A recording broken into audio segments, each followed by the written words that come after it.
Hello everyone, welcome to Auto Talks. അങ്ങനെ നമ്മുടെ മറ്റൊരു പുതിയ വീഡിയോയിലേക്ക് എല്ലാവർക്കും സ്വാഗതം. അപ്പോൾ എന്തായാലും ഒരു ക്രിക്കറ്റിംഗ് വീക്കാണ് കേട്ടോ ഇപ്പോൾ നടന്നുകൊണ്ടിരിക്കുന്നതെന്ന് പറയാം. കാരണം വുമൻസ് പ്രീമിയർ ലീഗിൻ്റെ ഫൈനൽ കഴിഞ്ഞ അതിൻ്റെ പിറ്റേന്ന് തന്നെ അണ്ടർ 19 വേൾഡ് കപ്പിൻ്റെ ഫൈനൽ വേൾഡ് കപ്പിൻ്റെ ഫൈനൽ കേട്ടോ. സമീപകാലത്ത് കണ്ടിട്ടുള്ള one of the best entertainment final തന്നെയായിരുന്നു. ഞാൻ ഈ 2003 ക്രിക്കറ്റ് വേൾഡ് കപ്പിൻ്റെ ഫൈനലൊക്കെ ലൈവ് കണ്ടിട്ടില്ല. ഹൈലൈറ്റ്സ് ഒക്കെ കാണുമ്പോൾ ഞാൻ ചിന്തിച്ചിട്ടുണ്ട് എങ്ങനെയാണ് ഫൈനലിലൊക്കെ ഒരു ടീമിന് ഒരു പ്രഷറും ഇല്ലാതെ ഇങ്ങനെ ബ്രൂട്ടൽ ഹിറ്റിംഗ് നടത്താൻ പറ്റുന്നത്. അത് ഗിൽക്രിസ്റ്റ് ആയിട്ടുള്ള പിന്നെ റിക്കി പോണ്ടിങ്ങിനൊക്കെ അന്നത്തെ ഇന്നിങ്സ് എല്ലാവർക്കും ഓർമ്മയുണ്ടായിരിക്കും. അപ്പോൾ ആ ഒരു ബ്രൂട്ടാലിറ്റി ഉണ്ട്. അത് ഫൈനലിൻ്റെ പ്രഷർ ഒന്നുമില്ല, ചുമ്മാ പ്യുവർ ഹിറ്റിംഗ് അങ്ങനത്തെ പരിപാടി.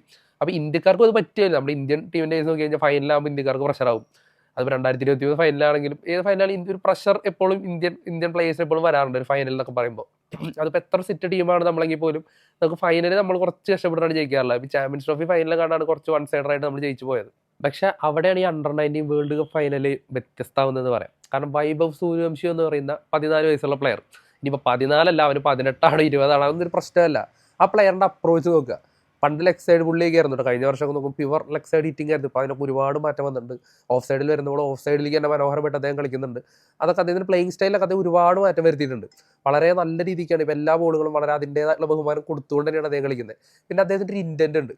നിലവിൽ T20 അഭിഷേക് ശർമ്മേനൊക്കെ ഏറ്റവും കൂടുതൽ പ്രശംസിക്കുന്നത് അദ്ദേഹം ഗോൾഡൻ ഡക്ക് ആയിക്കോട്ടെ, അടുത്ത കളി 30 അതിൻ്റെ അടുത്ത കളി ഗോൾഡൻ ഡക്ക്, ആരും ഒരു കുറ്റം പറയാത്തതിന് കാര്യം ആ ഇൻറ്റൻറ്റ് ആളുകൾക്ക് ഇഷ്ടമാണെന്നുള്ളതുകൊണ്ടാണ്. ഒരു T20 ലിമിറ്റഡ് ഓവർ ക്രിക്കറ്റിൽ ആ ഒരു ഇൻറ്റൻറ്റാണ് വേണ്ടത് എന്നുള്ളതുകൊണ്ടാണ്. വൈഭവ് സൂര്യവംശി എന്ന് പറയുന്ന പ്ലെയർ ഇന്ത്യയുടെ നെക്സ്റ്റ് സൂപ്പർ സ്റ്റാർ ആവാനുള്ള കെൽപ്പുണ്ടെന്ന് പറയുന്നത് ഈ ഒരു ഇൻറ്റൻറ്റുള്ള പ്ലെയേഴ്സിൽ നിലവിലെ ഏറ്റവും യങ്ങസ്റ്റ് പ്ലെയർ വൈഭവ് സൂര്യവംശിയാണ്. ഇപ്പോൾ ഒരു ഭാഗത്തു നിന്നൊരു വിമർശനം ഉയർന്നുണ്ട്, അത് സിറ്റുവേഷൻ മനസ്സിലാക്കി കളിക്കുന്നില്ല, അല്ലെങ്കിൽ സാഹചര്യം മനസ്സിലാക്കി കളിക്കുന്നില്ല.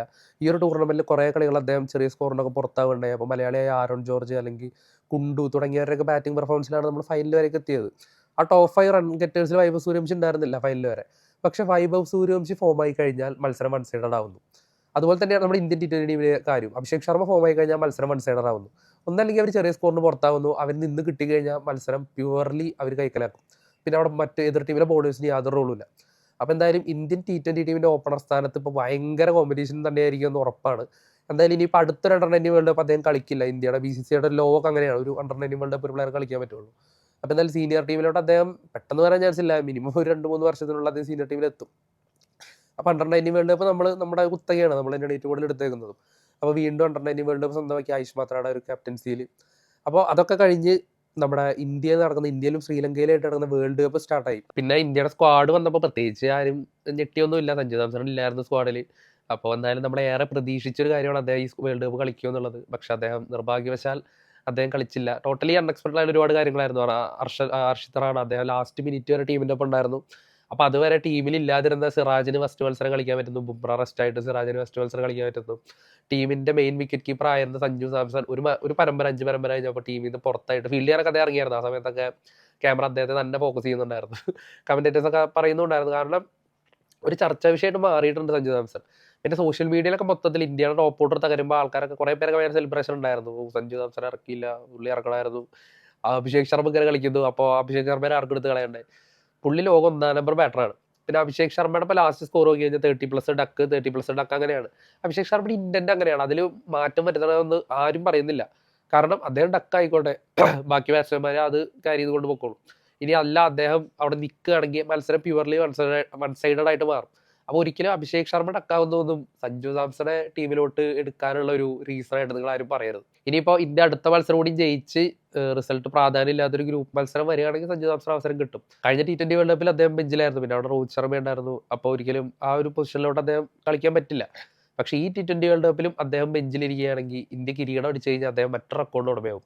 2 വേൾഡ് കപ്പുകളിൽ ബെഞ്ചിലിരുന്ന് കിരീടം നേടുന്ന പ്ലെയർ എന്ന് പറഞ്ഞ റെക്കോർഡ് അദ്ദേഹത്തിന് സ്വന്തമാവും. എന്തായാലും ആ ഒരു മോശം റെക്കോർഡ് അദ്ദേഹത്തിന് കിട്ടരുതെന്നാണ് ആഗ്രഹം. അദ്ദേഹം ഒരു മത്സരത്തിൽ കളിക്കണം. അപ്പോൾ ഫസ്റ്റ് മത്സരം തന്നെ ഒരു ത്രില്ലിംഗ് മത്സരം. ഈ T20 ക്രിക്കറ്റിൻ്റെ അല്ലെങ്കിൽ ഇപ്പോൾ 16 ടീമുകളുണ്ട്, അതിൽ 8 അസോസിയേറ്റ് രാജ്യങ്ങളാണ്.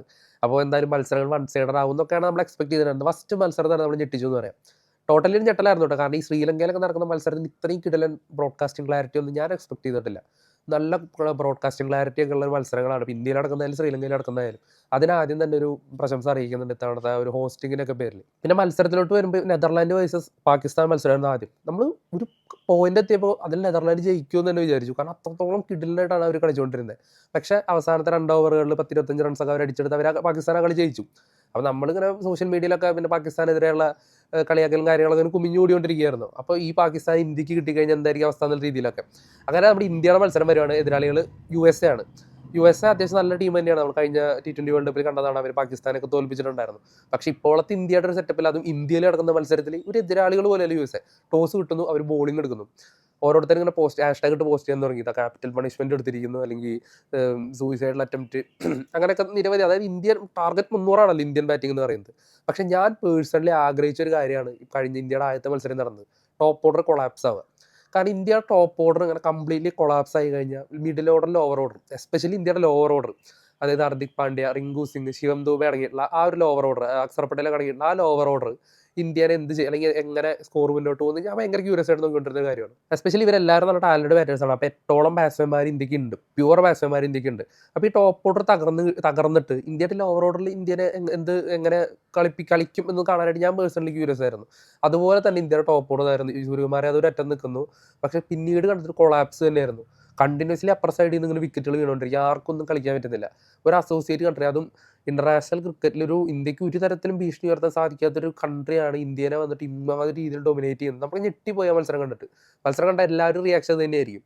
ഒരു 120-130 ഇന്ത്യൻ ടോട്ടൽ ഒതുങ്ങും എന്ന് നമ്മൾ എല്ലാവരും എക്സ്പെക്ട് ചെയ്ത് കളി. സൂര്യകുമാർ യാദവിന്റെ ഒരു അദ്ദേഹം കേപ്പബിൾ ആണ്. അദ്ദേഹത്തിന്റെ ഒരു one of the best innings തന്നെ അദ്ദേഹം കളിച്ചതുകൊണ്ട് 160 മുകളിലോട്ടുള്ള ഒരു ടാർഗറ്റ് ഇന്ത്യ എടുക്കുകയും അത് അവർക്ക് എത്തിപ്പിടിക്കാൻ പറ്റാതെയാണ് ചെയ്തു. പക്ഷേ ഈ ഒരു ബോളിംഗ്, അതായത് നമ്മുടെ USA ടീമിന്റെ ബോളിംഗ് തീർച്ചയായിട്ടും അഭിനന്ദനം അറിയിക്കുന്നുണ്ട്. കാരണം ഇന്ത്യയുടെ ഈ ഒരു ടോപ്പ് ബാറ്റിംഗ് ഓർഡർ, അതായത് ഏറ്റവും മികച്ച ഓൾറൗണ്ടർ, ഏറ്റവും മികച്ച T20 ബാറ്റ്സ്മാൻ, അല്ലെങ്കിൽ T20 ക്രിക്കറ്റിൽ തന്നെ ഏറ്റവും ഫൈനസ്റ്റ് ആയിട്ടുള്ള ബാറ്റിംഗ് ലൈനപ്പിനെ ഒന്നുമല്ലാതെ ആക്കി തീർക്കുക എന്നൊക്കെ പറയുന്നത് ചില്ലറ കാര്യമല്ല. അത് USA ടീം അവർ ഇന്ത്യയുടെ മുന്നേ കളിച്ചിട്ട് അടുത്ത കാലത്തൊന്നും കളിച്ചിട്ടില്ല അവർ. അപ്പോൾ നല്ല രീതിയിൽ ഹോംവർക്ക് ചെയ്തിട്ട് അഭിഷേക് ശർമ്മയുടെ വിക്കറ്റ് കറക്റ്റായിട്ട് ആ ഫീൽഡ് പ്ലേസ് ചെയ്യുന്നു, കറക്റ്റായിട്ട് ബോൾ ചെയ്യുന്നു, ട്രാപ്പ് ചെയ്യുന്നു, അല്ലെങ്കിൽ ഓരോരുത്തരും വീക്ക്നെസ് മനസ്സിലാക്കിയിട്ട്. സൂര്യകുമാരൻ തുടക്കത്തിൽ കളിക്കാൻ പറ്റുന്നുണ്ടായിരുന്നില്ല USA ബോളേഴ്സിനെ. കാരണം അദ്ദേഹത്തിന്റെ എന്താണ് അഡ്വാൻറ്റേജ്, അല്ലെങ്കിൽ സ്ട്രൈക്കിംഗ് പോയിന്റ് എവിടെയാണെന്ന് അവർക്ക് വ്യക്തമായിട്ട് അറിയാം. അവിടെ നിന്ന് മാറ്റിയാണ് അവർ പന്ത് എറിഞ്ഞുകൊണ്ടത്. പിന്നീട് സൂര്യകുമാരൻ ടച്ച് ആയപ്പോൾ പിന്നെ അദ്ദേഹം എല്ലാ സ്ഥലത്തോടും കളിക്കാൻ തുടങ്ങി. അതുപോലെ ഓരോ ബാറ്റ്സ്മാൻ, ശിവം ദൂബേനൊക്കെ പുറത്താക്കിയുള്ള ആ ഒരു ബോളൊക്കെ വളരെ ബ്രില്യൻ്റ് ആയിട്ടുള്ള ഒരു. അതുപോലെ ഹർദിക് പാണ്ഡ്യക്ക് ഒന്നും ചെയ്യാൻ പറ്റാത്തൊരു സിറ്റുവേഷൻ ആയിരുന്നു. പിന്നെ ബുംറ ഇല്ലാത്ത ഇന്ത്യൻ ബോളിംഗ് 190 പോലും സേഫ് അല്ലാത്ത ഡ്യൂ ഉള്ള ഈ പിച്ചിൽ ജയിക്കുമെന്ന് നമുക്കൊരു സംശയം ഉണ്ടായിരുന്നു. പക്ഷേ ഇന്ത്യൻ ബോളിങ്ങിന്റെ അത് ഹർഷദീപ് സിംഗ് ഒക്കെ അവസരത്തിന് ഉയർന്നു. പിന്നെ ബുംറ അല്ലെങ്കിൽ സിറാജ് ഫോമാണല്ലോ, അത് എല്ലാവർക്കും അറിയുന്ന കേസാണ്. സിറാജ് നന്നായിട്ട് എറിഞ്ഞു, അതുപോലെ Varun Chakravarthy. But still USA team India പേടിപ്പിച്ചു, വിറപ്പിച്ചു എന്ന് തന്നെ പറയാം. അപ്പോൾ എന്തായാലും ഫസ്റ്റ് മത്സരം ഇങ്ങനെയായിരുന്നു എന്തായാലും നന്നായി. അപ്പോൾ ആ ഒരു ഓവർ കോൺഫിഡൻസ്, പലരും പറഞ്ഞു ഈ അഹമ്മദാബാദ് ട്രാജഡി ആവർത്തിച്ചില്ലെങ്കിൽ ഇന്ത്യക്ക് തന്നെയായിരിക്കും കപ്പെന്ന്. അപ്പോൾ എപ്പോഴും നമ്മൾ വളരെ സെറ്റായ ടീമായിട്ട് ചെല്ലുമ്പോൾ നോക്കൗട്ട്സിൽ നമുക്ക് കാലിടറിയിട്ട് നമ്മൾ വീഴാറാണ് പതിവ്. അപ്പോൾ എന്തായാലും ഫസ്റ്റ് മത്സരം ഇങ്ങനെയത് എന്തുകൊണ്ട് നന്നായി. അപ്പോൾ ഇനിയുള്ള മത്സരങ്ങൾ ഇന്ത്യ കുറച്ചുകൂടി കോഷ്യസ് ആയിരിക്കും. നമുക്ക് ഇങ്ങനൊരു വന്നു കഴിഞ്ഞാൽ ബാക്കിയുള്ള പ്ലേയേഴ്സ് എങ്ങനെ അത് മാനേജ് ചെയ്യുന്നു. റിങ്കു സിംഗിന്റെ കേസ് എസ്പെഷ്യലി, കാരണം റിങ്കു സിംഗ് കുറെ ആയി ഒന്ന് പ്രൂവ് ചെയ്യുന്നില്ല അദ്ദേഹത്തിന്റെ ആ റെസ്പോൺസിബിലിറ്റി, അല്ലെങ്കിൽ അദ്ദേഹം 2 വർഷം മുന്നേ എങ്ങനെയാണ് കളിച്ചത് ആ ഒരു രീതിയിലോട്ട് അദ്ദേഹം വരുന്നില്ല. നമുക്ക് എല്ലാവർക്കും അറിയാം ഇന്ത്യയുടെ ടോപ്പ് ഓർഡർ തിലക് വർമ്മ, ഇഷൻ കിഷൻ, അഭിഷേക് ശർമ്മ, സൂര്യകുമാർ യാദവ്, അപ്പോൾ ഈ ഒരു ടോപ്പ് ഓർഡർ അങ്ങനെ ഭയങ്കര കൺസിസ്റ്റന്റ് ആയിട്ട് പോകുന്നത് തന്നെയാണ്. അതുകൊണ്ട് തന്നെ ലോവർ ഓർഡറിലോട്ട് വരുമ്പോൾ അക്സർ പട്ടേൽ, റിങ്കു സിംഗ് അവരൊന്നും കാര്യമായിട്ട് പരീക്ഷിക്കപ്പെടുന്നില്ല. അവർക്കൊന്നും അങ്ങനെ ചാൻസ് വരുന്നില്ല ഒന്ന് പ്രൂവ് ചെയ്യാനായിട്ട്. പക്ഷെ അങ്ങനെ വരുമ്പോഴാണെങ്കിൽ ഇപ്പോൾ റിങ്കു സിംഗിന്റെ കേസ് അടുത്ത കാലത്തൊക്കെ അദ്ദേഹം നല്ലൊരു ലോങ് ഇന്നിങ്സ് കളിച്ചിട്ട് കുറച്ചധികമായി. അപ്പോൾ എസ്പെഷ്യലി ഇന്നലത്തെ കഴിഞ്ഞ ദിവസത്തെ സിറ്റുവേഷനൊക്കെ വെച്ച് നോക്കുമ്പോൾ അദ്ദേഹം കുറച്ചുകൂടിയും ബെറ്റർ ആയിട്ട് കളിക്കേണ്ടതാണ്. പക്ഷെ അദ്ദേഹത്തിന് എന്തായാലും സാധിച്ചില്ല. അപ്പോൾ എന്തായാലും വരും മത്സരങ്ങളിൽ ബോളിങ്ങിനെ മാത്രം ഡിപ്പെൻഡ് ചെയ്തിട്ട് നമുക്ക് എന്തായാലും ടൂർണമെന്റ് ജയിക്കാൻ പറ്റില്ല. അപ്പോൾ കുറച്ചുകൂടി ഉത്തരവാദിത്തോടെ ഇന്ത്യൻ ടീം കളിക്കും. എന്തായാലും ഫസ്റ്റ് മത്സരം അങ്ങനെ ആയിട്ടുണ്ട്, നമുക്കൊന്ന് പേടിച്ചിട്ടുണ്ട് ഇന്ത്യൻ ടീം. അപ്പോൾ എന്തായാലും അതുപോലെ തന്നെ പാകിസ്ഥാനായിട്ടുള്ള മത്സരം ബോയ്ക്കോട്ട് ചെയ്യുമെന്ന് പാകിസ്ഥാൻ പറയുണ്ടായി. പക്ഷെ ഫൈനലി അവർ കളിക്കും എന്ന് തന്നെ പറഞ്ഞിട്ടുണ്ട്. കാരണം പാകിസ്ഥാന്റെ ഒരു വർഷത്തെ റവന്യൂവിനേക്കാളും കൂടുതലാണ്, PCBയുടെ ഒരു വർഷത്തെ റവന്യൂവിനേക്കാളും കൂടുതലാണ് ഈ പാകിസ്ഥാൻ വൈസ് ഇന്ത്യ മത്സരത്തിന്റെ ബ്രോഡ്കാസ്റ്റിംഗ് റൈറ്റ്സ് എന്ന് പറയുന്നത്. അപ്പോൾ ഒരിക്കലും ഈ മത്സരം അവർ ഉപേക്ഷിക്കുകയാണെങ്കിൽ ആ പൈസ തിരിച്ചു കൊടുക്കാനായിട്ട് പാകിസ്ഥാന് പറ്റില്ല. അപ്പോൾ അതുകൊണ്ട് തന്നെ അവർ കളിക്കുക. അവർ എല്ലായ്പ്പോഴും പറയുന്ന പോലത്തെ കുറച്ച് അനാവശ്യമായിട്ടുള്ള ഒരു ഡിലേ അവരുണ്ടാക്കിയെന്ന് മാത്രം. തീർച്ചയായിട്ടും ഫെബ്രുവരി 15-ാം തീയതി ആ മത്സരം നടക്കും. അപ്പോൾ എന്തായാലും ആ മത്സരത്തിലൂടെ വിജയിച്ച് ഇന്ത്യ ഒരു നോക്കൗട്ടിലേക്കുള്ള ദൂരം കുറച്ചുകൂടി അടുപ്പിക്കുമെന്ന് വിചാരിക്കാം. എന്തായാലും അത് നമുക്ക് എല്ലാവർക്കും ഒരുപോലെ ഇമ്പോർട്ടൻ്റ് ആയിട്ടുള്ള ഒരു മത്സരം തന്നെയാണ്. അപ്പോൾ അതിൽ ജയിക്കുക തന്നെ വേണം. അപ്പോൾ എന്തായാലും ഇന്ത്യയുടെ മത്സരത്തെ പറ്റിയുള്ള നിങ്ങളുടെ അഭിപ്രായങ്ങൾ, സൂര്യകുമാർ അതിൻ്റെ തിരിച്ചു വരവ് കംപ്ലീറ്റ്ലി അദ്ദേഹം തിരിച്ചു വന്നത് ഇന്നലത്തെ ഒരു മത്സരത്തിലാണ്. അപ്പോൾ ബാക്കി കാര്യങ്ങളൊക്കെ നിങ്ങൾ കമൻറ്റ് ചെയ്യുക, നിങ്ങളുടെ അഭിപ്രായങ്ങൾ കമൻറ്റ് ചെയ്യുക. നിങ്ങൾക്ക് വീഡിയോ ഇഷ്ടപ്പെടുകയാണെങ്കിൽ നിങ്ങൾ ലൈക്ക് ചെയ്യുക, ഷെയർ ചെയ്യുക, സബ്സ്ക്രൈബ് ചെയ്യുക, പിന്നെ നമ്മളെ സപ്പോർട്ട് ചെയ്യുക. എന്നാലേ നമുക്ക് ഇനിയും ഇങ്ങനത്തെ കണ്ടന്റ് ആയിട്ട് വരാൻ പറ്റുള്ളൂ.